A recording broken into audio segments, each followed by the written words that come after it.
Ahora nos quedan ya pocas clases teóricas, un par, ¿ya? Y dentro de estas últimas, una es una introducción al análisis bayesiano, ¿ya? Obviamente le pongo introducción porque, dijéramos, la materia al respecto, eh, o mejor dicho, la complejidad del tema, ¿no es cierto?, es bastante alta, entonces no podría, ¿no es cierto?, sumergirnos en este tema completamente en una clase, pero de todas maneras, y tal vez tampoco yo tengo la expertise necesaria, he ido aprendiendo de análisis bayesiano en la medida que he ido haciendo, más que nada, pero me interesa hacer esta clase porque el análisis bayesiano o sea, se ocupa mucho, no solamente obviamente en el tipo de análisis que vamos a hacer, y tiene una manera, de conceptualizar, la problemática que es distinta a la que en general nos enseña. Yo no sé si ustedes han tenido en clases de estadística, les han pasado algo de estadística bayesiana dijéramos, o las reglas de las inferencias, ¿no?, de este tipo de estadística, o no han visto nada nunca, dijéramos. También lo hemos visto como muy superficialmente. Ya, muy superficialmente. Bueno, sí, claro, es que yo creo que, claro, para no verlo superficialmente habría que hacer más o menos un curso de estadística, ¿no es cierto?, de análisis bayesiano, y probablemente, ¿no es cierto?, el nivel de conocimiento también, porque que se requiere, dijéramos, a nivel matemático, etcétera, me imagino yo, también es bastante más alto. Pero bueno, vamos a intentar entonces, por lo menos, de entender las bases ya que hay en esta estadística, para cuando uno se tenga que enfrentar a un análisis, por lo menos de leerlo en un artículo, cosas así, entender, desde dónde va esta estadística. ¿Qué más? Claro, porque, bueno, en el práctico, dijéramos, que vamos a tener de estadística bayesiana, en realidad va a ser, no, en este caso yo no les voy a hacer que ustedes hagan realmente los análisis como los otros, porque los análisis también ahora, a la medida que vayamos viendo, y cuando tengamos el práctico, igual lo van a ver, que la construcción, dijéramos, de uno de estos análisis es bastante compleja. Usualmente los análisis pueden demorar días en hacerse. Entonces, bueno, con respecto al análisis bayesiano, ya, durante mucho tiempo, bueno, proviene dijéramos, del teorema de Bayes, ya, que dijéramos, la base, lleva por lo menos, no sé, 200, 300 años, pero el problema era que, como es una estadística bastante más compleja de realizar, de llevar a cabo, ya, con respecto a la estadística frecuentista, dijéramos, yo creo que hasta hace poco no existían los poderes computacionales, dijéramos, para poder generar estos tipos de análisis. Entonces, a la medida que ha ido avanzando, dijéramos, la tecnología o el desarrollo de la computación, se ha podido introducir, entonces, este tipo de estadística ya en los análisis, lo cual quiere decir que no sé cuándo habrá empezado, pero yo creo que ya a partir del año 2000 probablemente comenzó un boom ya con respecto a generar distintos tipos de software y etcétera, para realizar distintos tipos de análisis usando ya, dijéramos, este tipo de estadística. Existen dos tipos de reglas de inferencia, ¿ya? La deductiva y la inductiva. La deductiva es la que nosotros estamos acostumbrados a oír en estadística, y no solamente en estadística, sino, dijéramos, en ciencia, etc. ¿ya? Y se podría definir como un argumento donde la conclusión se infiere necesariamente de las premisas o los supuestos, ¿ya? Y bueno, las inferencias deductivas permiten establecer conclusiones seguras porque proceden de lo general a lo particular. Entonces, las pruebas de hipótesis, en el fondo, todo este tipo de estadística que nosotros estamos acostumbrados proviene entonces de la inferencia deductiva, ¿no es cierto? De deducir, ¿no es cierto? A partir de nosotros hacemos un experimento, entonces vamos a deducir ciertas conclusiones al respecto de cómo se comportan, ¿no es cierto? Dijéramos, por ejemplo, los datos. En cambio, el tipo de inferencia inductiva es diferente la manera que tiene uno de mirar el problema, ¿ya? Y,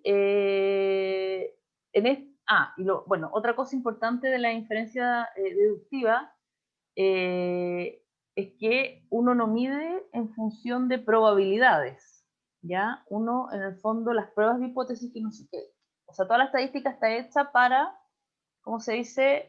Podríamos decir, probar o rechazar una hipótesis, ¿no es cierto? Cuando nosotros, por ejemplo, el P del 0,05% y todas estas pruebas que nosotros hacemos, cuando estamos testeando una hipótesis, lo que ustedes también van a tener que hacer dijéramos, en su memoria, ustedes van a proponer una hipótesis y la van a aceptar o la van a rechazar. No van a aceptarla un poco o rechazar, no van a decir, no, la aceptamos en un 20% o en un 80%. ¿Ok? Eso no existe en la inferencia deductiva. En cambio, la inferencia deductiva lo que hace es medir la probabilidad de los supuestos, ¿ya? Y va de lo particular a lo general. Entonces, a partir de la observación de fenómenos particulares, llega a conclusiones empíricas extraídas a través de la experiencia, ¿ya? Entonces, esta hace que, por ejemplo, en la inferencia bayesiana nosotros no tengamos, dijéramos, un test. Igual ahora se han creado distintos índices porque en el fondo la inferencia deductiva es la manera que nosotros tenemos de ver la ciencia, ¿ya? Entonces, nosotros en la inferencia inductiva, nosotros tenemos grados de credibilidad o de probabilidad, dijéramos. Entonces, nuestra hipótesis es altamente probable que sea verdadera o es altamente improbable que sea verdadera.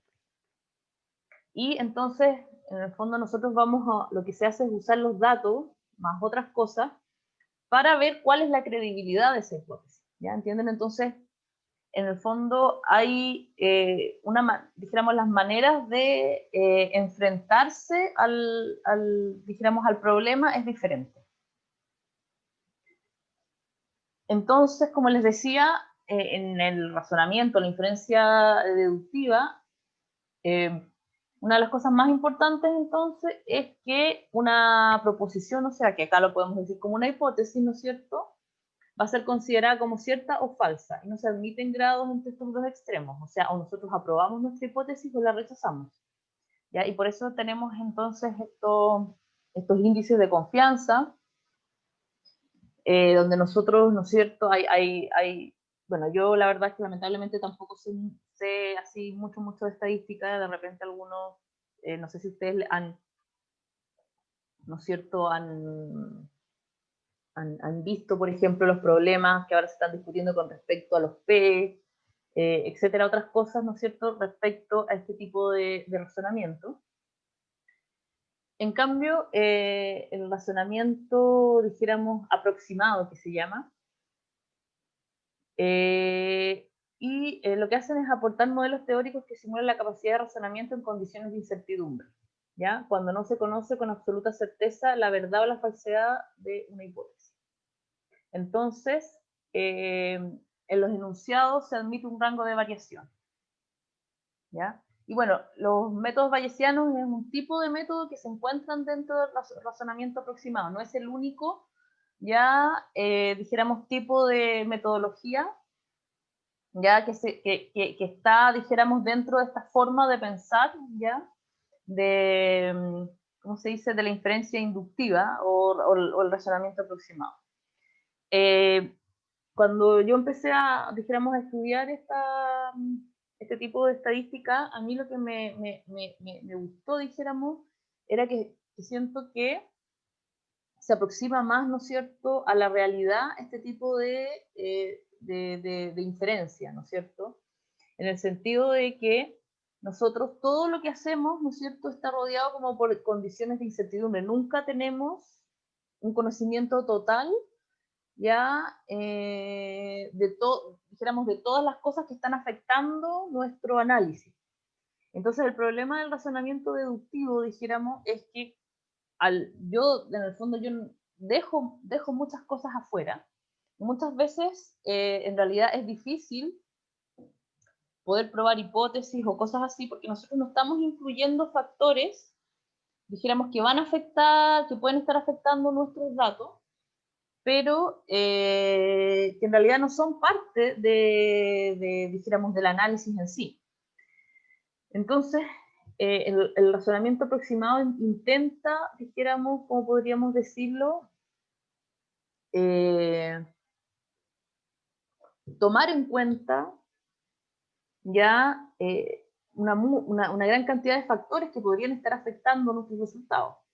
Esto tiene varias consecuencias. Una de las primeras consecuencias es que obviamente si ustedes ya se darán cuenta de que poder hacer un análisis, ¿no es cierto?, de datos o donde, dijéramos, la estadística intenta tomar más cosas en consideración, obviamente es mucho más complejo que un análisis ya donde solamente se va a enfocar en una determinada cantidad de cosas, por ejemplo, respecto a nuestros datos, y ciertas cosas que pueden estar afectando a nuestros datos, pero siempre dentro de nuestro experimento, ¿ya? Y hay un montón de cosas más que se tienen que dejar afuera. Entonces, eso implica que generar uno de estos análisis es mucho más complejo. Y eso también tiene efectos, dijéramos, en el quehacer, dijéramos, porque, ¿cómo podríamos decir? Generar un análisis, ¿no es cierto?, donde nosotros vamos a ir agregando incertidumbre a nivel de tecnología, podríamos decir, es mucho más difícil. Entonces, por ejemplo, un análisis bayesiano, ¿no es cierto?, requiere mucho poder computacional, que no es el mismo poder computacional que se requiere para hacer un análisis estadístico, por ejemplo, tipo de inferencia deductiva.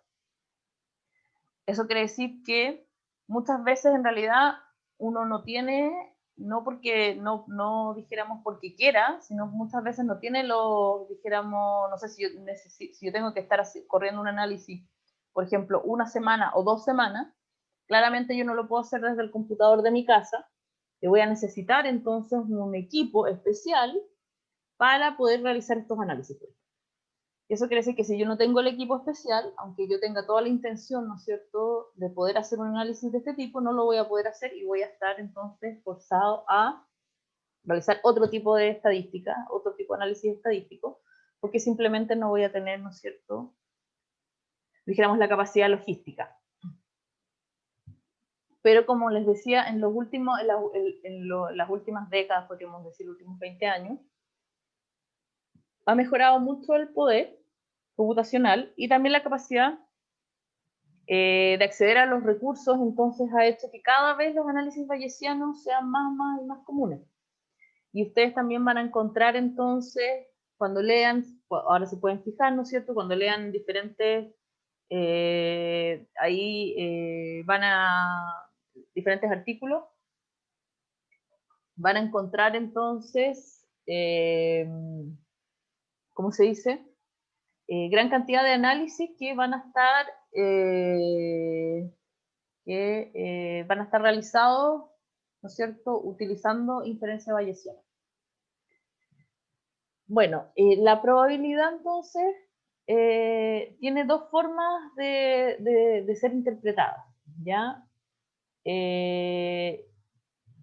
A través de dijéramos, la frecuentista y la bayesiana, ¿no es cierto? La frecuentista es la que está asociada con el método deductivo, ¿no es cierto?, donde nosotros Ya. Entonces, bueno, tienen, por un lado, la estadística frecuentista considera la probabilidad como la frecuencia relativa de un experimento aleatorio, ¿ya?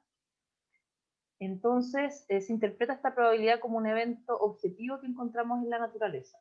En cambio, la estadística bayesiana interpreta la probabilidad de una manera subjetiva, ¿ya? Y la utiliza para expresar su creencia respecto de una afirmación dada cierta evidencia, ¿ya? Y está estrechamente relacionado con el concepto de probabilidad condicional, ¿ya? Entonces, en el fondo, como podríamos, en este sentido, podríamos decir que la probabilidad de la estadística deductiva frecuentista, ¿no es cierto?, es objetiva y no está afectada por otros eventos ajenos, ¿ya? En cambio, la estadística bayesiana no la interpreta nunca así. Siempre dice, bueno, yo tengo una probabilidad de algo con respecto a estas otras cosas que pueden estar ocurriendo. Entonces, otro concepto muy importante que tampoco nosotros tenemos, dijéramos, se ocupa en las estadísticas frecuentistas, es el concepto de probabilidad condicional, ¿ya? O sea que yo voy a tener una probabilidad de algo en función de que ocurra A, B y C. En las técnicas frecuentistas el A, B y C no existe, ¿no es cierto?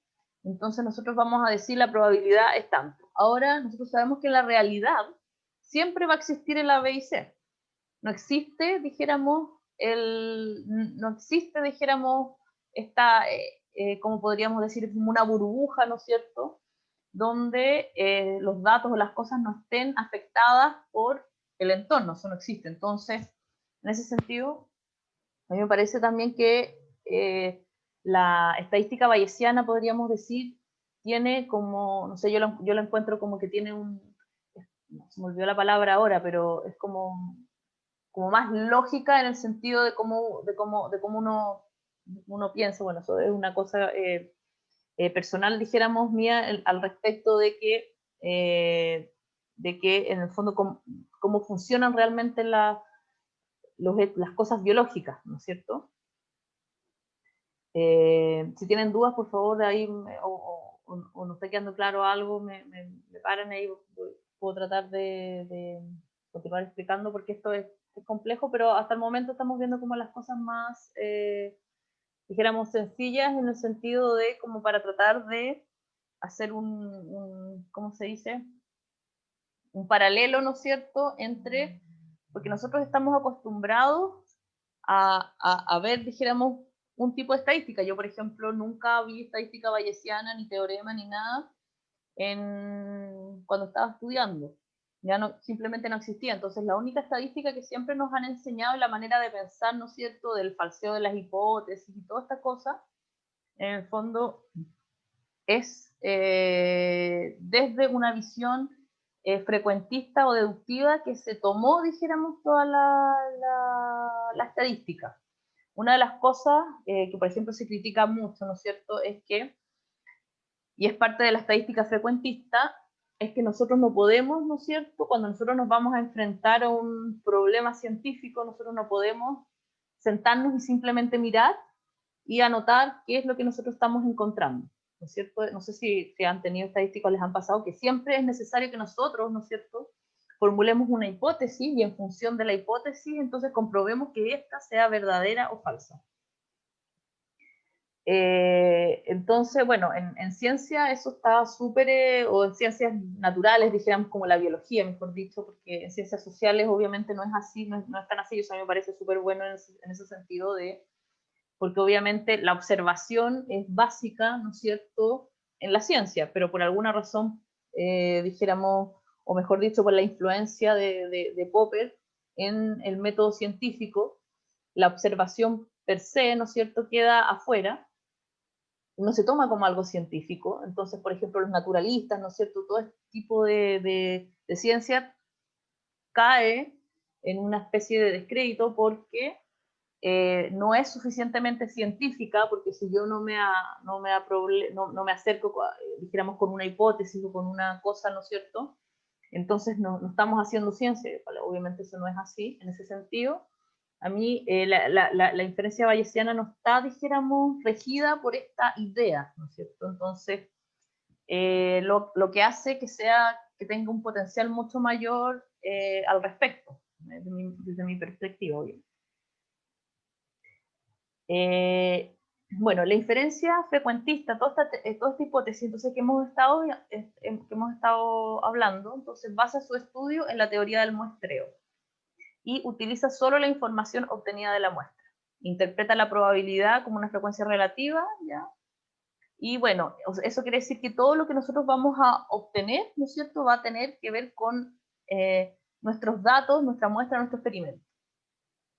En función de eso, entonces vamos a obtener conclusiones. ¿Ok? En cambio, la inferencia bayesiana nos permite asignar probabilidades a priori sobre eventos que no son necesariamente de naturaleza aleatoria. Es decir, podemos incorporar información externa a nuestro experimento, lo que nos permite reformular nuestra probabilidad. Entonces, ya, cuando estamos haciendo dijéramos, un estudio desde la estadística deductiva, ¿no es cierto?, frecuentista, nosotros solamente nos va a importar entonces nuestra muestra. Nuestra muestra, nuestros datos, y en función de eso vamos a generar un resultado y unas conclusiones que nos van a permitir decir que si una hipótesis X se aprueba o se rechaza. En la inferencia bayesiana no es que en realidad no existan las hipótesis ni nada, porque obviamente, dijéramos a nivel científico ya tenemos una manera de pensar. Entonces, lo que sí permite, a diferencia de lo otro, es que ahora no solamente, ¿qué es lo que dice dijéramos, la estadística bayesiana? Dice, bueno, nosotros vamos a tener una muestra, ¿no? Esta es la misma muestra de la inferencia frecuentista, vamos a tener la misma muestra en la estadística bayesiana.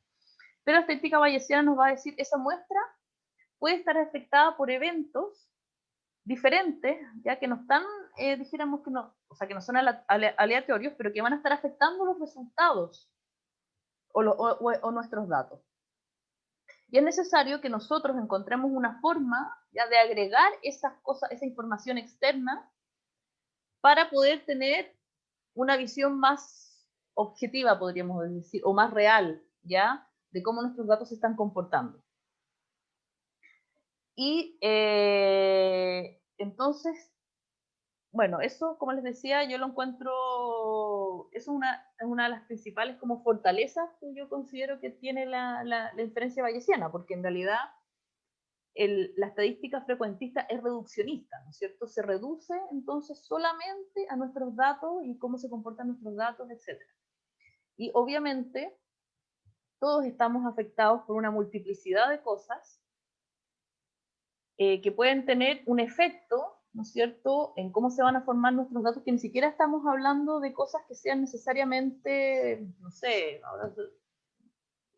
que tenga que ver necesariamente con nuestro experimento ni nada, pero que van a estar afectando entonces esos datos. Entonces, por eso nosotros tenemos acá estos conceptos de probabilidad subjetiva, probabilidad condicional, porque en la estadística bayesiana va a cambiar el resultado según la información externa que nosotros agreguemos. Si yo agrego más información externa, o más, dijéramos, puedo variar entonces el resultado que voy a obtener final con respecto, por ejemplo, a la credibilidad de mi hipótesis, teniendo la misma cantidad, el mismo dato. ¿Ya? Entonces, por un lado, es bueno, pero también nos genera una situación compleja, dijéramos, y problemática, porque en función de la cantidad de información externa que yo agrego, yo puedo tener entonces resultados diferentes. Dijéramos, como la estadística frecuentista no se preocupa de lo externo, en el fondo, a la estadística frecuentista le importa mucho la réplica, por ejemplo. ¿Ya? Yo necesito replicar los experimentos, entonces tengo que replicar un experimento y tengo que controlar la mayor cantidad de cosas, dijéramos. Obviamente nunca voy a poder controlar todo, pero entonces uno trata de, dijéramos, dejar fijo un montón de cosas para poder hacer réplicas del experimento, porque lo que a mí me interesa es que los datos nos muestren ciertas cosas. Ahora nosotros sabemos que la realidad ya no ocurre eso. Nosotros no podemos dejar en la realidad fijas ciertas cosas. Entonces ese es uno de los problemas que pasa cuando nosotros hacemos cosas en un laboratorio, ¿no es cierto?, un ambiente controlado, y lo sacamos a la realidad. En ese sentido, los ecólogos, todos estos que tratan tienen muchos problemas en el fondo, porque claro, muchas veces las cosas que ocurren en los laboratorios, con un ambiente controlado, ¿no es cierto?, donde yo elimino todas las cosas externas, ¿no es cierto?, o las tengo controladas de tal manera que no me afecten a mis datos, no ocurre en la realidad no es así. Entonces la estadística bayesiana intenta no tener controlado esas cosas, sino agregarlas dijéramos, al análisis. Por lo tanto, por un lado, nos complejiza mucho más el análisis, pero por otro lado, entonces tenemos una aproximación más, dijéramos, de la realidad mejor. Entonces, en la inferencia bayesiana, ya las evidencias o observaciones se emplean para actualizar o inferir la probabilidad de que una hipótesis pueda ser cierta. Entonces, en la inferencia bayesiana, por ejemplo, la cantidad de datos me va a afectar la cantidad de, dijéramos, eventos externos que yo agregue. Y eso, entonces, me va a, dijéramos, actualizar recuerden que a diferencia entonces de la estadística deductiva yo acepto o rechazo una hipótesis, no la puedo aceptar un poco, ¿no es cierto? En cambio, en la inferencia bayesiana yo tengo un grado de creencia. Y ese grado de creencia puede ir actualizándose en función de los datos que yo voy teniendo y también, obviamente, de los, dijéramos, como podríamos decir, datos o eventos externos que yo esté agregando a mi, ¿cómo se dice?, a mi análisis. Entonces, una cosa que va a ocurrir es cuando nosotros tenemos datos sólidos, por ejemplo, yo también puedo replicar el análisis, ¿no es cierto?, y correr el análisis varias veces. Obviamente, si mi análisis es sólido y es bueno, el grado de creencia entre un análisis y otro va a ser muy similar. Pero puede que no sea así, ¿ya? Entonces puedo tener resultados muy diferentes en función de si mis datos, por ejemplo, no son suficientemente sólidos. Y eso también es un resultado, evidentemente.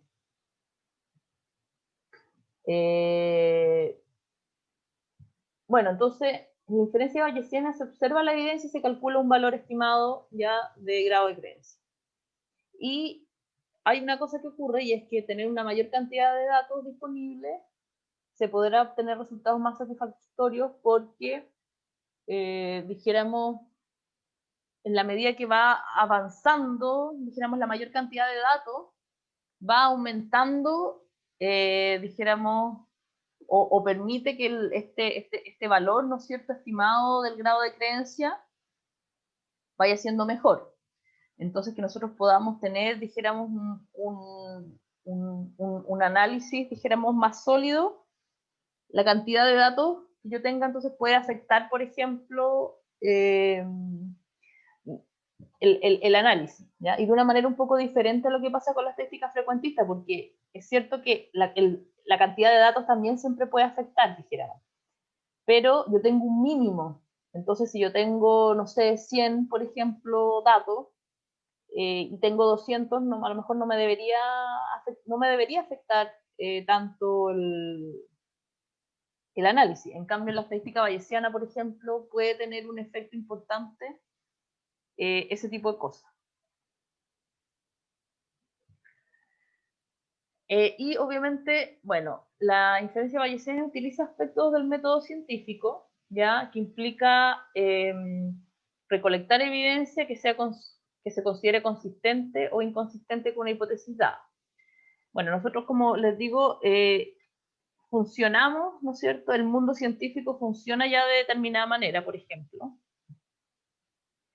Y una de las cosas que nos solicitan a todos, entonces, cuando nosotros estamos postulando un proyecto,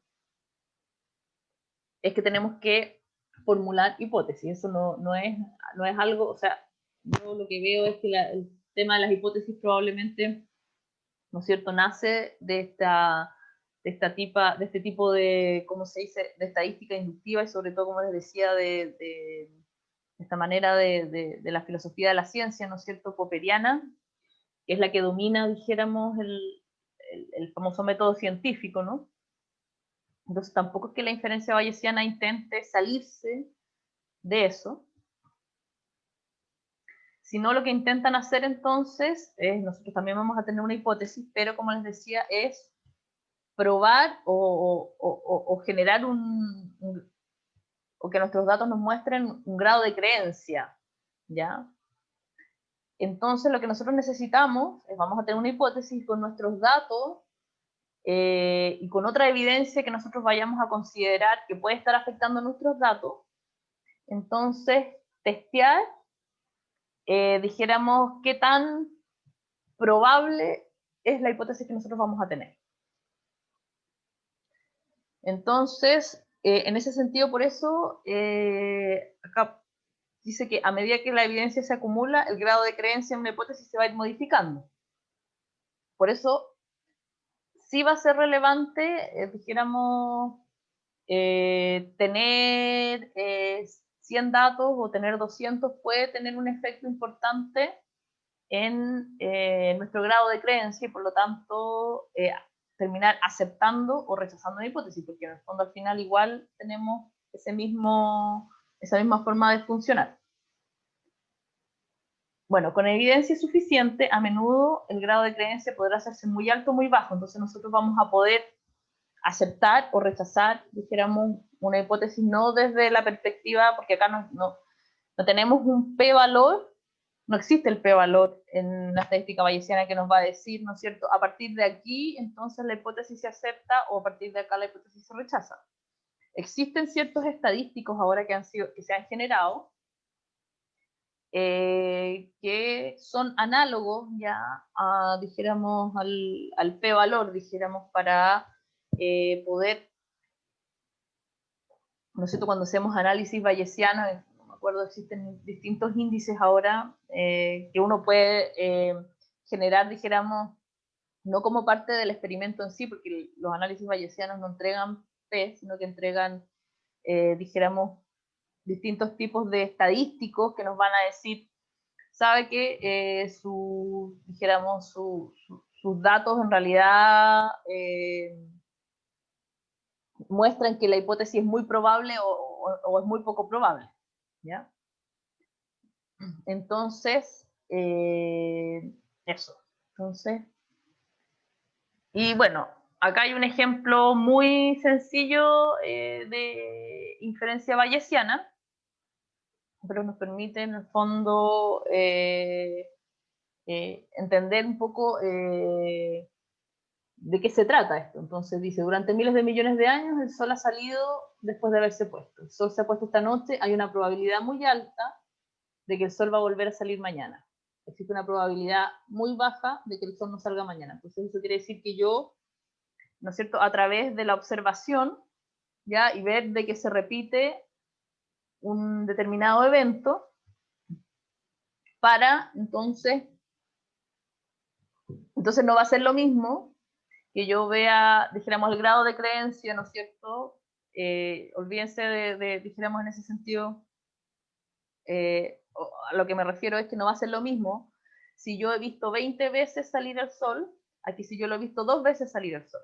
El grado de creencia, no suponiéndonos, olvidándonos de la obviedad ya de este ejemplo, pero entonces por eso les digo que, por ejemplo, la cantidad de datos que nosotros vayamos a tener va a afectar, ¿ya? Va a afectar dijéramos, nuestro grado de creencia.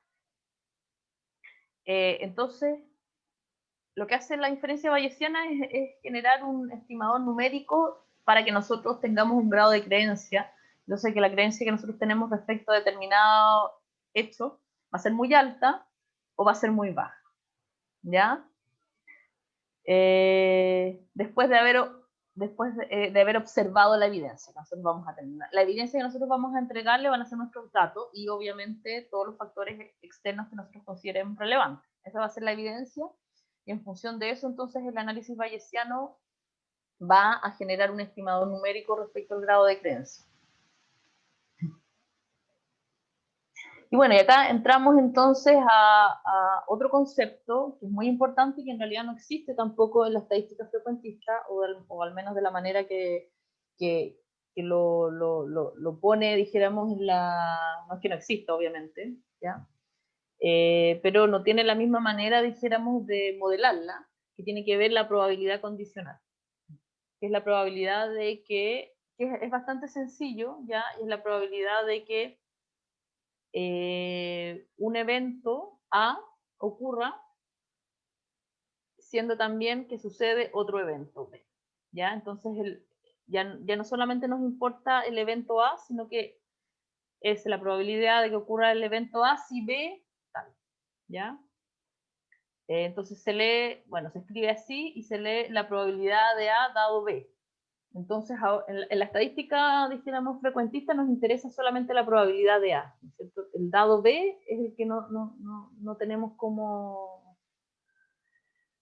Y obviamente no tiene por qué haber una relación causal o temporal entre A y B, y esto es súper importante porque en la estadística frecuentista, cuando nosotros agregamos elementos externos, en general es porque hay una relación entre los distintos eventos que nosotros queremos modelar. En cambio, la estadística bayesiana nos dice no necesariamente tiene que haber una relación. Lo que sí nosotros podemos pensar es que el evento B va a afectar el evento A, entonces es importante que nosotros lo tenemos en cuenta.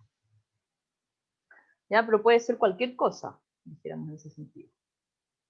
Ya, bueno, esta es una manera entonces dijéramos, de escribir. Entonces esta parte, la parte verde, ¿no es cierto?, sería la parte que a nosotros nos interesa con respecto a, sería nuestra probabilidad bayesiana o la probabilidad condicional. La probabilidad condicional entonces sería, ¿no es cierto?, este cuadrito, ¿no?, de donde ya no solamente A, o sea, A, dijéramos, está afectado por lo que le ocurra a B. ¿Ya? Esa es la manera de escribir. Bueno, el teorema de Bayes, ya, que está basado toda esta estadística, ¿no es cierto?, dijéramos, bueno, obviamente la inferencia, dijéramos, inductiva, es una manera de ver y no están relacionadas específicamente con Bayes, ¿ok? Pero el teorema de Bayes ya se encaja, dijéramos, en este tipo de inferencia. Bueno, es bastante antiguo el teorema de Bayes, ¿ya? Es un reverendo matemático británico, y él en realidad lo que hace es generar este teorema, ¿ya? Donde se refiere a la probabilidad de un suceso condicionado por la ocurrencia de otro suceso. Y bueno, es un procedimiento para determinar cuál de varias hipótesis es más probable sobre las bases de datos, ¿ya? Pero acá lo más importante y lo que estamos entonces recalcando es este otro suceso, digamos, ¿ya? Entonces, eso quiere decir que, como les decía, nuestros datos ya no están aislados, no son solamente nuestros datos al respecto, ¿ya? Sino que también dependen de otro tipo de cosas que nosotros vayamos a agregar.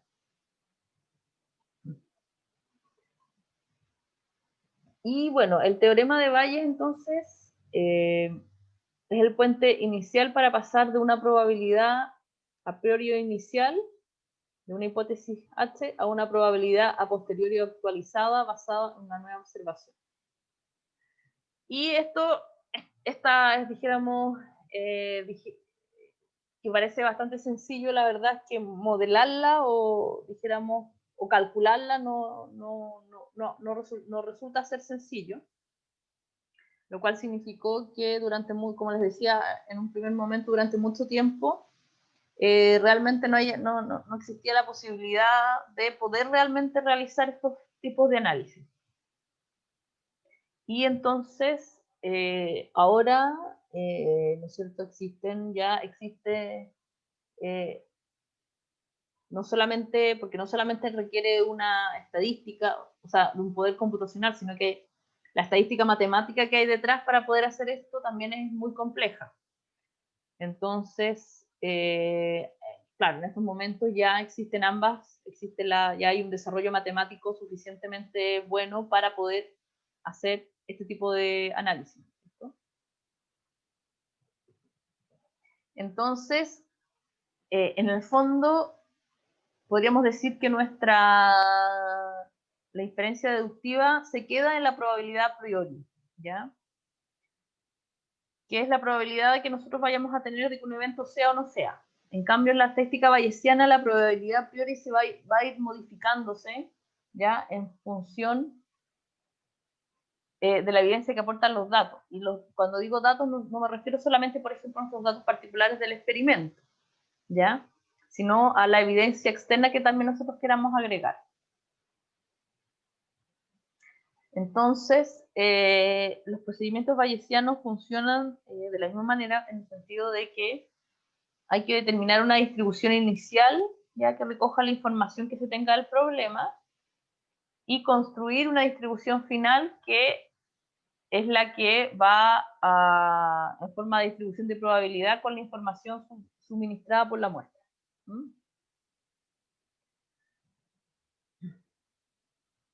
Y bueno, la estadística bayesiana, entonces, está basada en la teoría de las probabilidades. Y bueno, formalmente la probabilidad es una función que cumple, no sé, con ciertas condiciones, pero en general puede entenderse como una medida o una cuantificación de la incertidumbre. ¿Ya? Si yo tengo una probabilidad alta de que un evento ocurra, ya, eso quiere decir que la incertidumbre va a ser mucho más baja. Y viceversa, ¿no es cierto? De que pueda ocurrir o no ocurrir un evento. Y las evidencias o observaciones se emplean para actualizar o inferir la probabilidad de que cierta hipótesis pueda ser cierta. ¿Ok? Como les decía entonces, por eso también entonces dijéramos, los análisis bayesianos demoran tanto tiempo en realizarse, el tiempo ya, porque en el fondo cada dato lo que va haciendo es actualizar, dijéramos, este grado de creencia que nosotros tenemos en nuestra hipótesis.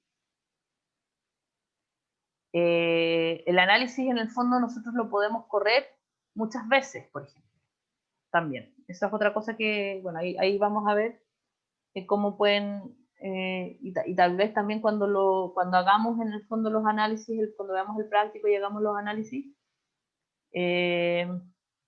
les va a quedar un poco más claro ahí viendo a qué nos estamos refiriendo. Entonces, mediante la aplicación de este teorema, lo que se busca es obtener la probabilidad de las hipótesis condicionadas a las evidencias que se conocen. ¿Ya? Eso quiere decir, bueno, es súper importante porque acá hay un evento que es a las evidencias que se conocen. Son hipótesis condicionadas a las evidencias que se conocen. ¿Ya? En la teoría bayesiana yo no tengo, como les decía, yo no tengo una aprobación total. Yo reconozco de que si yo agrego otro tipo de evidencia, se puede modificar el grado de creencia en mi hipótesis. Por eso yo les decía que también es bastante complejo en ese sentido realizar un análisis bayesiano, porque puede cambiar de investigador a investigador teniendo los mismos datos. Porque si yo considero que hay una evidencia externa que es relevante, puedo agregarla, pero otra persona podrá considerarla que no es relevante y no la agrega, y podemos obtener resultados diferentes al respecto. Entonces, en ese sentido, es mucho más complejo también. Y bueno, entonces dijéramos, del primer paso consiste en fijar las probabilidades a priori, ya donde se resume la información disponible antes de realizar el experimento o la observación. Eso quiere decir que para realizar un análisis bayesiano, dijéramos, hay una gran cantidad de información a priori que es necesaria que nosotros la tengamos. Y esa información va a afectar obviamente nuestro experimento. Entonces, no es trivial, dijéramos, qué es lo que nosotros vayamos a poner o no. Ya no, en la estadística frecuentista nosotros tenemos nuestros datos y listo. ¿Ya? Ok, se hace el experimento, se sacan los datos, bla, bla, bla. En la estadística bayesiana yo tengo mis datos, pero además de mis datos yo tengo un montón de otras cosas que van a estar afectando esos datos. Y eso obviamente va a depender de cada persona, de cómo nosotros conozcamos nuestro sistema, básicamente, para poder modelar, ¿no es cierto?, esta nube que va a rodear nuestros datos, podríamos llamarlo así, y que va a tener un efecto importante con respecto a los resultados. O sea, nosotros, como yo les decía, y yo lo he comprobado, teniendo los mismos datos y cambiando, dijéramos, las cosas a priori que nosotros podemos poner, puedo obtener resultados diferentes, muy diferentes. Eso, bueno, algunas personas podrían decir de que eso en realidad es una desventaja, ¿no es cierto?, de los métodos bayesianos, en el sentido de que, o mejor dicho, una ventaja estadística frecuentista, de que si yo tengo un set de datos, ¿no es cierto?, voy a obtener un determinado resultado y punto. No me va a afectar, dijéramos, esas otras cosas. El problema, diríamos yo, decir que si bien esto es una debilidad, en ese sentido, por otro lado, nos permite modelar mucho mejor la realidad. Entonces, en el fondo, ahí uno tiene que ver de que, por un lado, o aceptar, ¿no es cierto?, que uno está agregando un nivel de complejidad que a veces no, que a veces puede ser mucho más difícil, ¿no es cierto?, poder realizar un experimento o algo así, o hacer un análisis X, en ese sentido. Los priors, como se le llaman en inglés, ya, que son entonces todas estas cosas, van a afectar en un análisis bayesiano pueden afectar, no necesariamente, pero pueden afectar nuestros datos, nuestros resultados, mejor dicho. Entonces, la metodología bayesiana especifica un modelo de probabilidad que contiene algún tipo de conocimiento previo acerca de nuestro parámetro investigativo. ¿Ya? Ya, este es el tema que les estaba comentando. Entonces, el famoso conocimiento previo, ¿ya? En la estadística frecuentista yo no necesito ningún conocimiento previo, mejor dicho, no es que no necesite, pero solamente nos importan nuestros datos, ¿no es cierto? En cambio, la estadística bayesiana, no solamente nuestros datos, va a haber un montón de conocimiento, ¿no es cierto?, alrededor de nuestros datos, y nosotros necesitamos tenerlo y agregarlo, lo cual, bueno, la cantidad de conocimiento previo que yo puedo agregar es prácticamente infinito, ¿no es cierto? No existe un límite al respecto de que, y obviamente que en la medida que nosotros vayamos conociendo más nuestro sistema, obviamente, puede ser que nuestros análisis vayan siendo modificados, por ejemplo. Entonces, los modelos bayesianos incorporan conocimiento previo para poder estimar modelos útiles dentro de un espacio muestral. Y de este modo estimar parámetros que provengan de la experiencia. ¿Ok? Entonces aquí yo creo que ya hemos hablado varias cosas, ya llegamos dijéramos, al punto como central de este tipo de estadística. Y una de las principales diferencias entonces con la estadística que nosotros estamos acostumbrados a utilizar.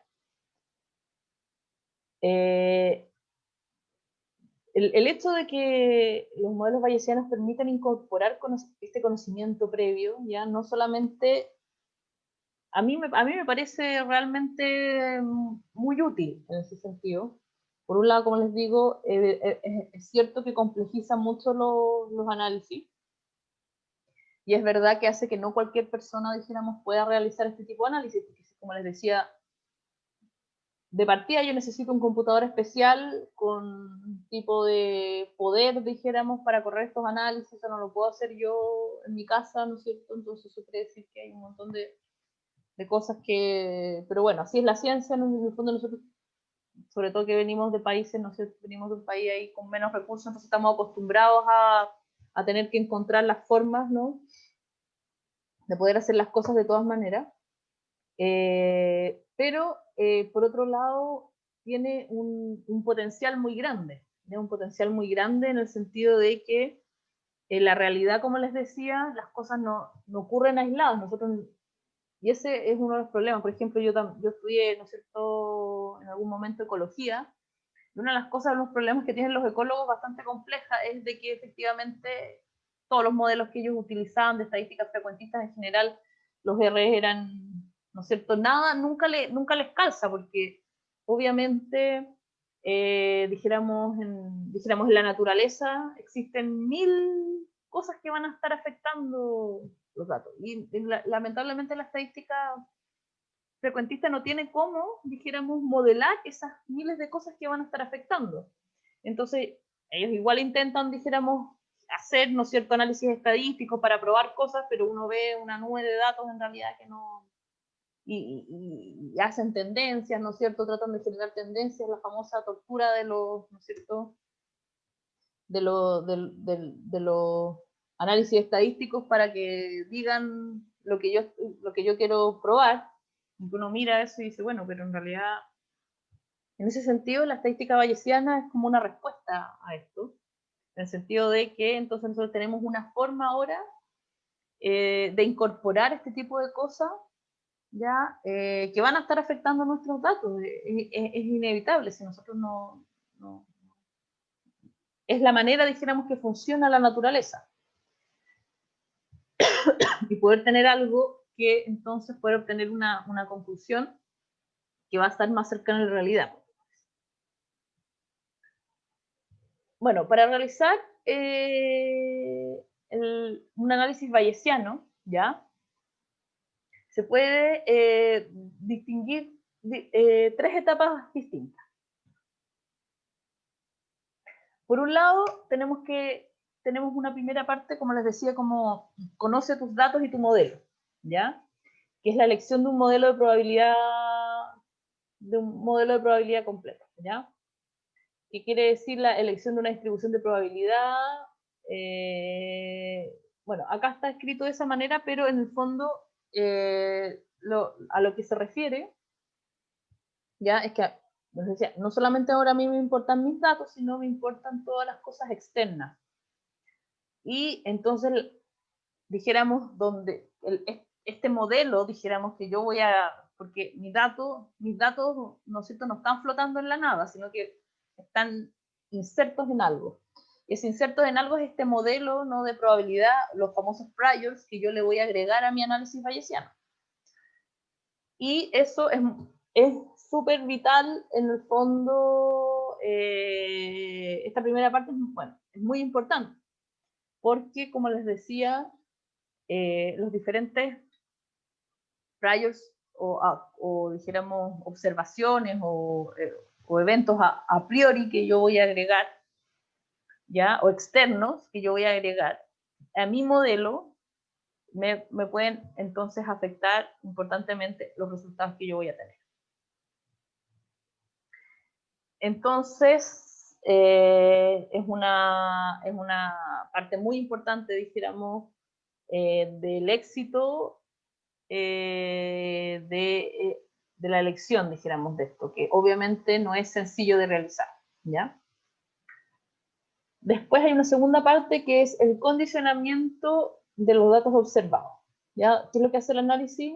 Calcula e interpreta la distribución a posteriori apropiada, ¿ya?, que se define como la probabilidad condicional de las cantidades no observadas de interés dados los datos observados, ¿ya? O sea, en el fondo acá también como, ¿qué es lo que está tratando de decir? Es que en el fondo yo voy a tener entonces, ¿no es cierto?, esta probabilidad a priori, y lo que va a hacer el análisis entonces es calcular en función con los datos y la otra evidencia externa que yo voy a agregar, ¿no es cierto?, va a ir entonces esa probabilidad a priori, entonces la va a ir actualizando para que sea o muy alto o muy bajo en función de todos estos elementos que yo le voy a estar agregando al análisis, que no son solamente los datos, ¿no es cierto? Son los datos más toda la otra parte. Y finalmente, entonces, lo que hace el análisis es que evalúa el ajuste del modelo, ¿ya? Y las implicancias de la distribución a priori razonable, ¿ya? ¿Es el modelo apropiado para los datos? ¿Son las conclusiones razonables? Ya. Entonces, ¿qué tan sensibles son los resultados a las suposiciones o modelamiento de la primera etapa? Si fuese necesario, se puede alterar o ampliar el modelo y repetir las 3 etapas mencionadas. En el fondo, los análisis bayesianos es como una especie de análisis donde uno va aprendiendo en la medida que va haciendo el análisis. ¿Ok?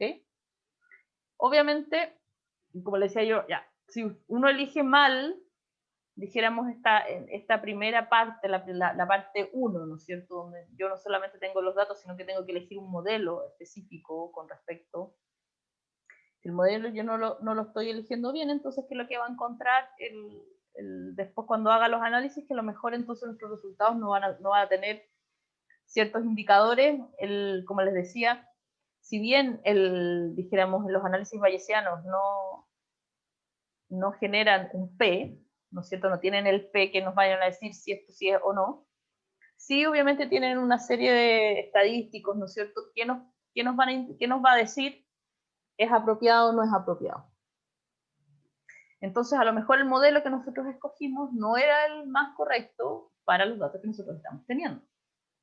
Entonces, vamos a tener que volver a hacer el análisis ahora, por ejemplo, cambiando el modelo. ¿Ya? Entonces, de nuevo volvemos a lo mismo. Yo puedo tener exactamente los mismos datos,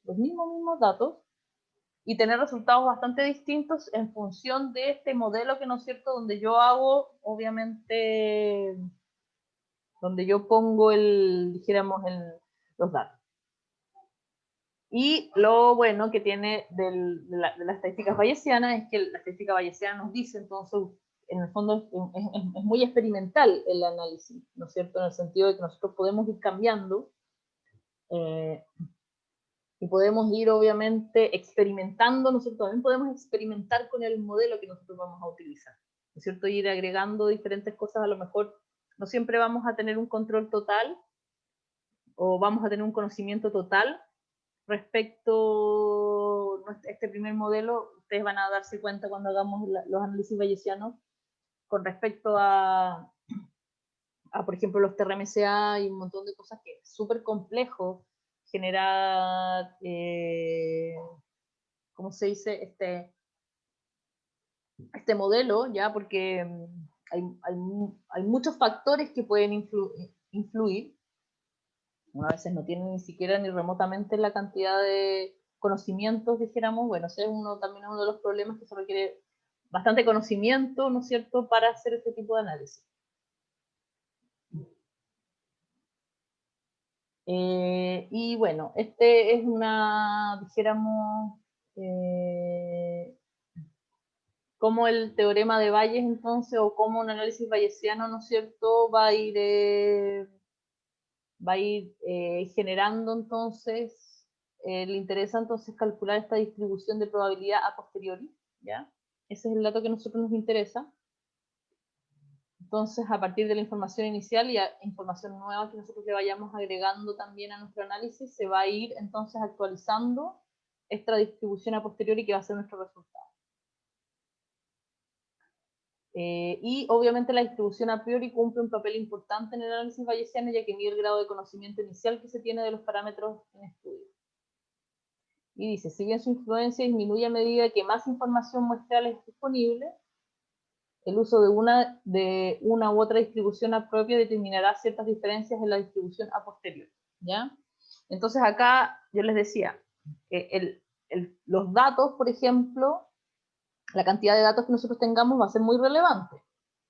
Y si nosotros tenemos pocos datos, dijéramos, la información a priori va a tener un efecto muy importante en nuestro resultado.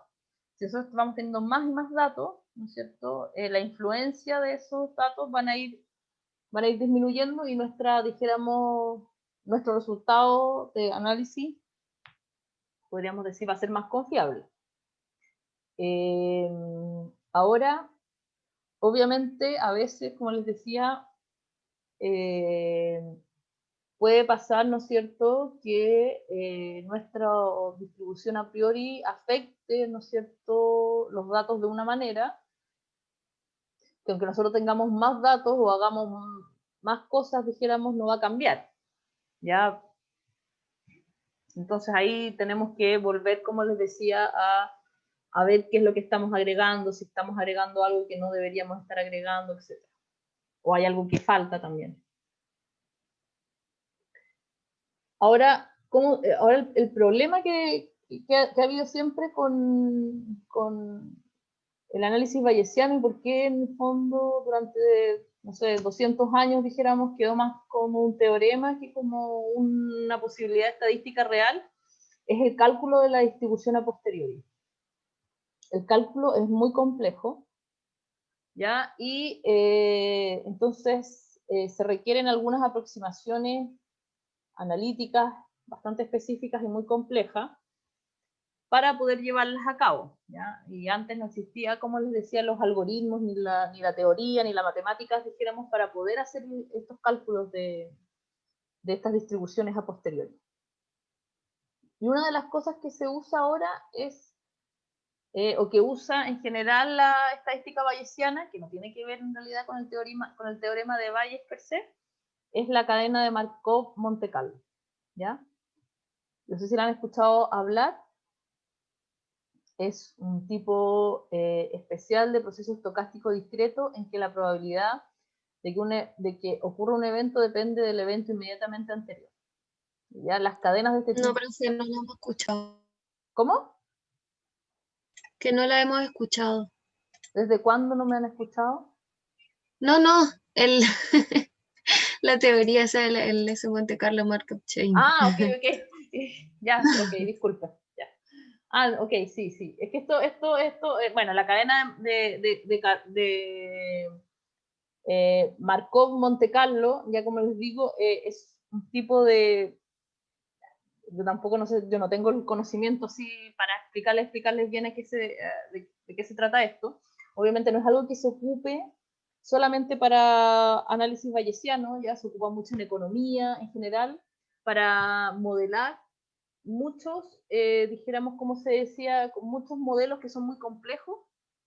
Se usa este tipo de, ¿cómo decir?, de proceso, ¿no es cierto?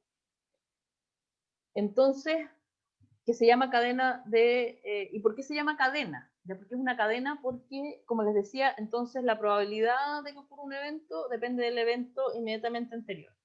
Entonces estas cadenas como que recuerdan el evento o tienen memoria y de ahí van a ir construyendo entonces una probabilidad. Entonces, este tipo de, dijéramos, los análisis bayesianos ocupan este tipo de proceso, ¿ya? Para poder hacer el cálculo dijéramos, para poder hacer el cálculo de la probabilidad posterior. ¿Ya? Entonces, bueno, acá para dar a entender un poquito qué son estas famosas cadenas de Markov-Monte Carlo, ya son métodos de simulación para generar muestras de las distribuciones a posteriori y estimar las cantidades de interior a posteriori. ¿Ya? Lo que hacen estos métodos es que simulan valores sucesivamente de una densidad propuesta. Cuando dice una densidad propuesta es que no son valores únicos tampoco, ¿ya? Entonces generan como nubes de valores. ¿Ya? Y cada valor generado va a depender del valor anterior. Entonces de ahí viene la noción de cadena. ¿Ya? Y va a ser diferente si yo tengo 10.000 cadenas a que si yo tengo 20.000, a que si yo tengo 100.000. ¿Ya?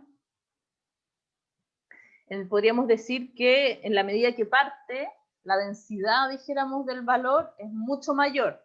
Tienen que imaginarse así como que en la medida que va ocurriendo el análisis y que van aumentando más cadenas y más cadenas, esa densidad de valor se va disminuyendo.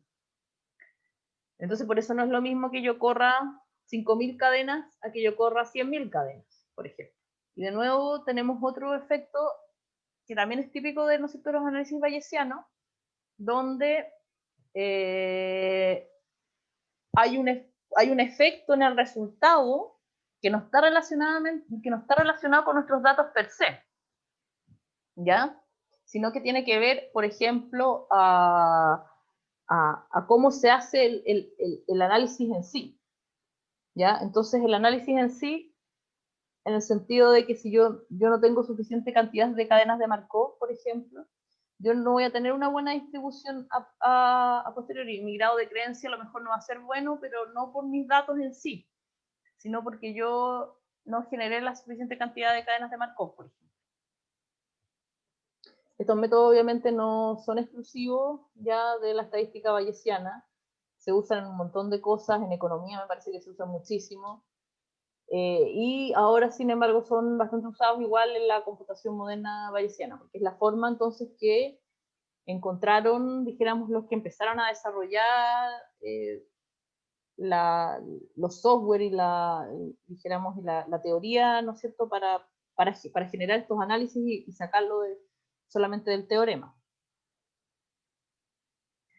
Y entonces, ¿cómo funcionaría, dijéramos, una cadena de Markov Monte Carlo? ¿Ya? Va a comenzar en un punto arbitrario, hace un movimiento al azar pequeño, calcula el radio, un estadístico, ¿no es cierto?, X, si es mayor que 1 es aceptado, y si menor que 1 es aceptado con una probabilidad n. Si el nuevo estado no es aceptado, se queda en el estado antiguo y vuelve a moverse al azar, y así sucesivamente. Entonces, obviamente este valor que va a generar va a estar en función de los datos que nosotros vamos a estar agregando. Vamos a estar poniendo que cuando digo datos no me refiero solamente a nuestros datos, sino al todo que nosotros estemos agregando. Datos más los condicionales a priori. Entonces, si nosotros, por ejemplo, no tenemos buenos condicionantes a priori, a lo mejor lo que puede pasar, ¿no es cierto?, es que cuando se hace la cadena de Markov, la realiza, ¿no es cierto?, no logra, por ejemplo, encontrar o no logra ir en una sola dirección. Ya a veces pasan esas cosas, como se mueve al azar, ¿no es cierto?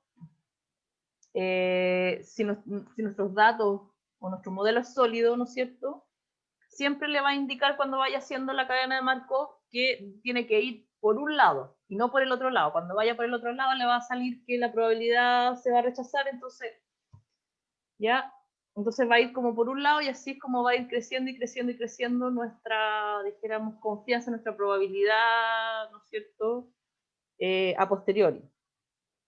En cambio, cuando no tenemos buenos datos, entonces, y por eso no vamos a tener entonces un resultado sólido, ¿ya? Bueno, acá, por ejemplo, acá está justo árboles, ¿no es cierto? Porque ¿qué es lo que hace, por ejemplo, en particular con los análisis genéticos?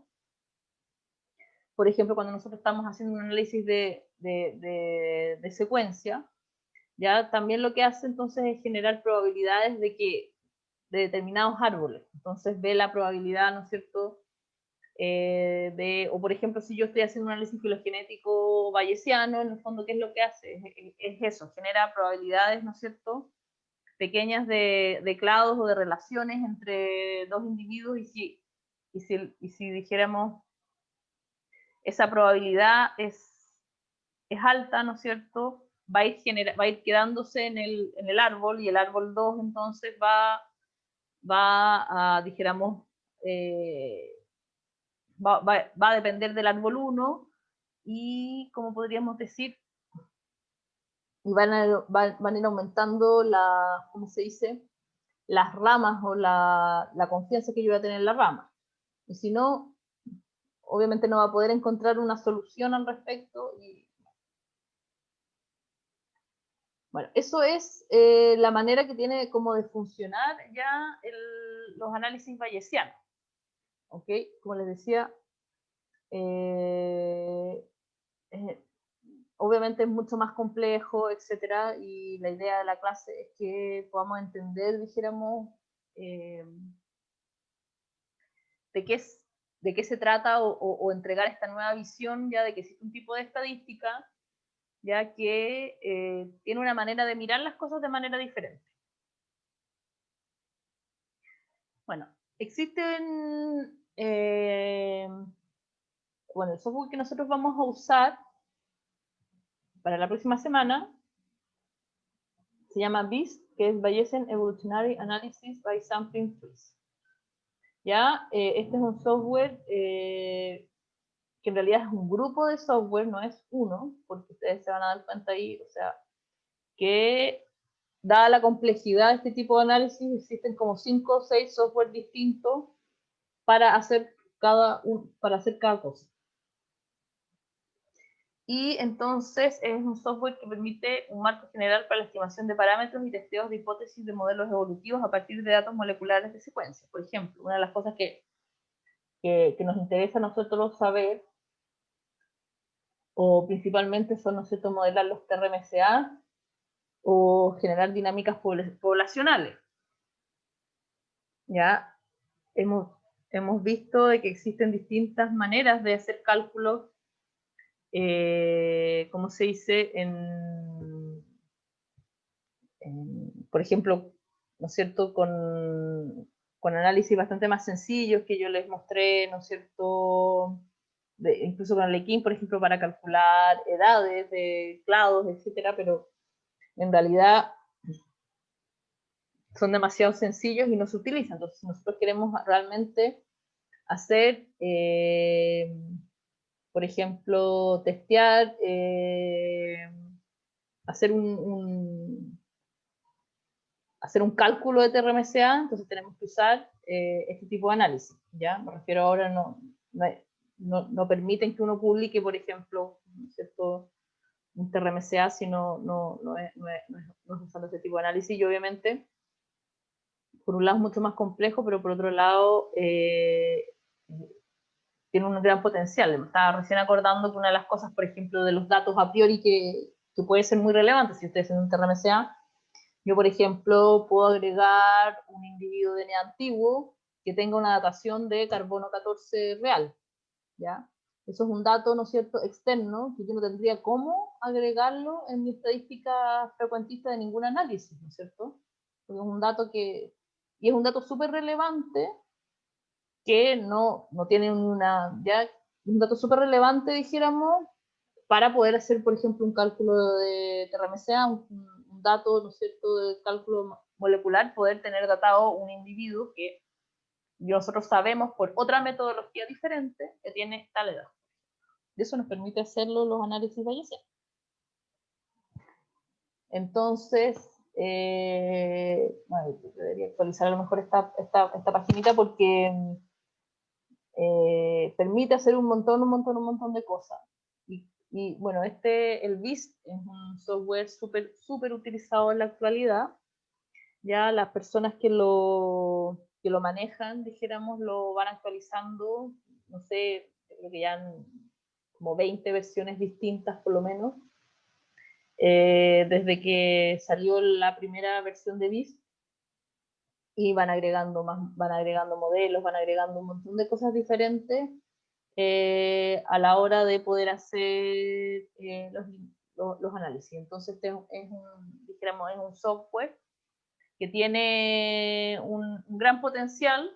El problema es que es bastante complejo de utilizar, entonces uno tiene que, dijéramos, como sumergirse para ahí estudiar muchas veces, dijéramos, para poder hacer los análisis. Pero por otro lado, y bueno,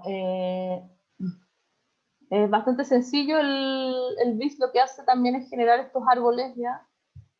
Y entonces, en función de este árbol, puede calcular, usualmente cuando nosotros estamos haciendo análisis genético, población humana, van a haber dos elementos que nos van a interesar principalmente, que son los TRMCA y el efectivo.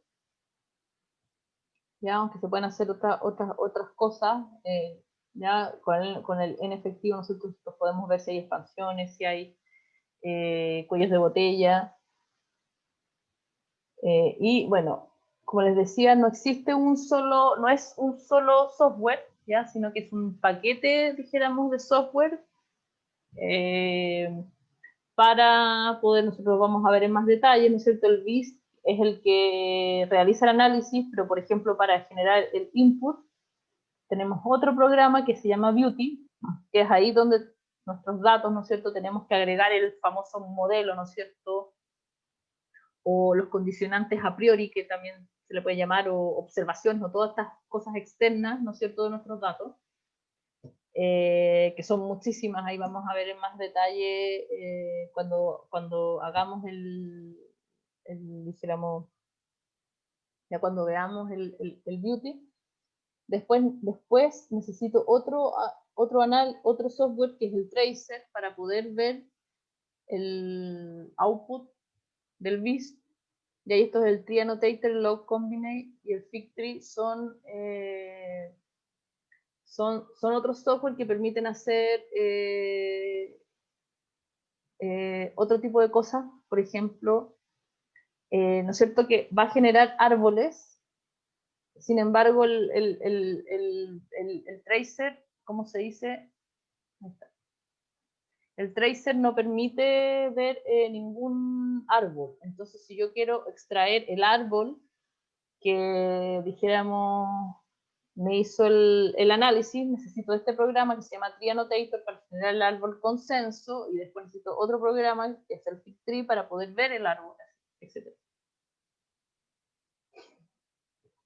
Bueno, es un programa utilitario para la creación de archivos BIS, acepta archivos Nexus, permite edades de la muestra, permite selección de relojes. Bueno, ahí vamos a ver, permite selección de una gran cantidad de modelos y la manipulación de priors, operadores, ajuste de cadena de Markov, etc. ¿Ya? Entonces nosotros vamos a generar un archivo que se llama XML y ese es el que vamos a usar para correr en el BIS. ¿Ya? Va a leer las instrucciones, va a ejecutar los análisis y va a producir dos archivos resultantes, los resultados.log y el resultados.tree.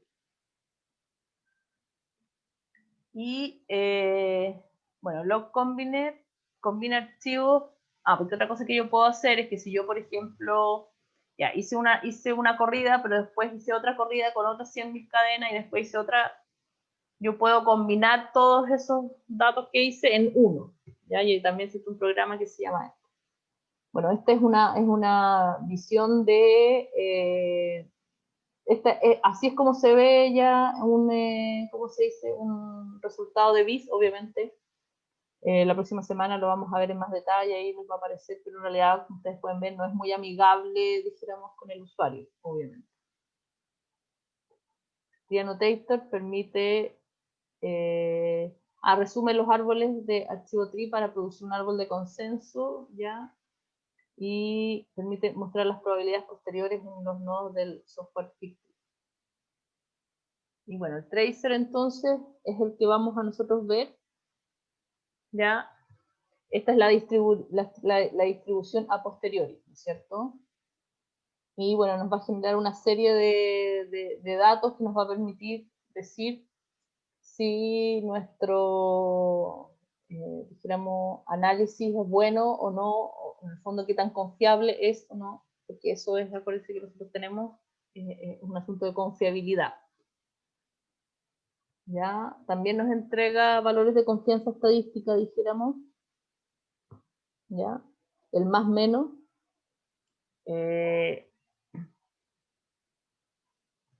Y claro, bueno, y este es un resumen de la distribución posterior que encuentra el análisis, ¿ya? Ustedes ven, hay un montón de datos, de estadísticos, que es difícil en realidad saber exactamente qué es lo que significan. Como les digo, ese es uno de los problemas cuando uno se pone a hacer este tipo de cosas, que el nivel de conocimientos que se requiere para poder entender bien todo es súper, súper alto, y a veces uno simplemente no, o sea, no, yo por lo menos no llego tanto, pero igual el programa en sí ya nos entrega algunas formas para que nosotros podamos entender ciertos elementos y cosas, que vamos a discutirla en mayor detalle. Ya, y bueno, existe un diagnóstico, ¿no es cierto?, que nosotros podemos visualizar. Esta es lo que nos va a mostrar cómo va a estar cómo quedó nuestra distribución.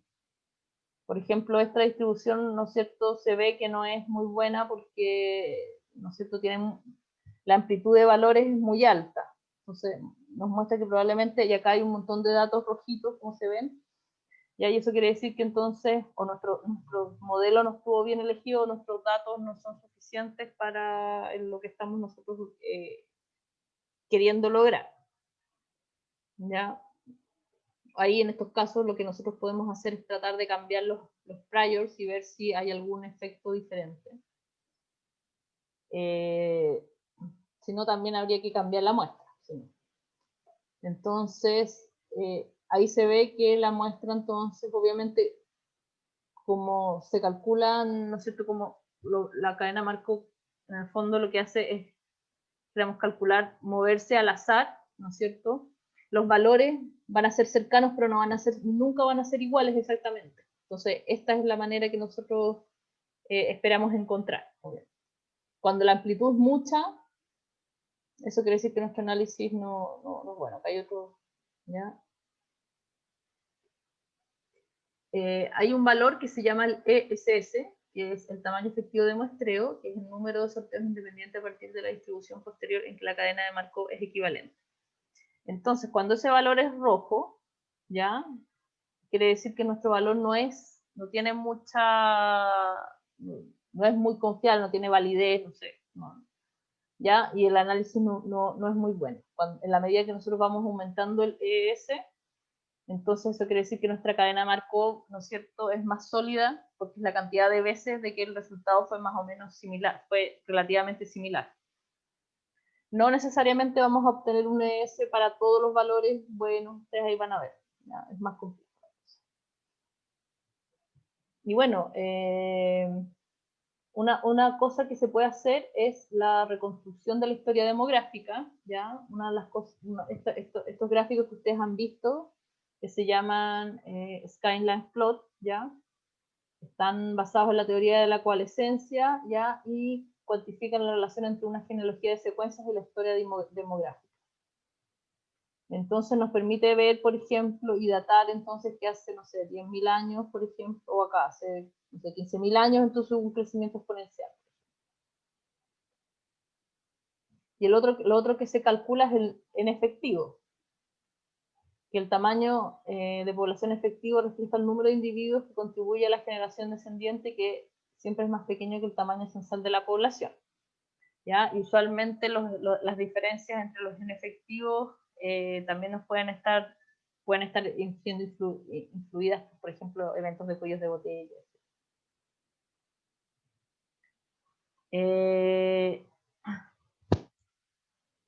Dice, los métodos coalescentes para estimar la historia demográfica requieren de un modelo demográfico, ¿ya? El cual es una función matemática usada para describir el cambio del tamaño efectivo de la población. Entonces, el análisis bayesiano, ¿no es cierto?, nos pide, por ejemplo, que nosotros pongamos nuestros datos en qué modelo van a existir. Entonces existen varios tipos de modelos, hay que ver exactamente cuál es la versión final, porque estos van cambiando ya, el tamaño constante logístico en expansión, ¿ya? Pueden ir cambiando también en la medida de que, ¿cómo se dice? El mismo software, dijéramos, nos va cambiando, pero también vamos a verlo esto en más detalle cuando veamos la clase. Y el otro que nos permite entonces es la estimación del famoso TRMCA, que se obtiene directamente con el valor promedio de este Tree Model Root Height. ¿Ya? Este es el valor obviamente no está en, dijéramos, esto no pareciera una edad, ¿no? Porque supuestamente este RMC es una edad, entonces tenemos que corregirlo por la tasa de mutación. Y vamos a hacer una corrección de ese valor y nos van a dar entonces una edad de más o menos, o sea, de miles de años. Y acá tenemos en los más o menos, ¿no es cierto?, similar a lo que ocurre, por ejemplo, cuando nosotros hacemos dataciones de radiocarbonos. ¿Ya? Y eso entonces eso es en esta clase. Como les digo, es bastante complejo todo este tema, pero claro, la idea es que la próxima semana igual podamos entonces, tal vez viendo, ¿no es cierto?, van a haber muchas cosas que yo creo que les van a quedar más claras en la medida que hagamos el análisis en sí, ¿ya? O miremos el análisis, porque como les digo, yo les voy a entregar unos análisis antiguos que yo hice, ya para que nosotros para que los miren, etcétera, etcétera, etcétera. Porque hacer un análisis obviamente en el momento no es posible, ni menos que ustedes lo hagan en su casa. ¿Ya? No sé si tienen alguna pregunta o alguna cosa que quieran. Profe, sobre esto no tengo dudas, pero tengo una duda sobre el práctico que entregamos. Ah, ya, el de El network. Sí, ok. Yo no lo he mirado todavía. Lo voy a mirar ahora. ¿Qué duda tienes? Lo que pasa, profe, es que, bueno, con la Vale revisamos y ambas tenemos el mismo problema que cuando metemos los datos después del DNASP, los metemos no me acuerdo al otro programa, no me acuerdo cuál es, creo que el network, al tiro, ¿no? Sí, sí. Ya.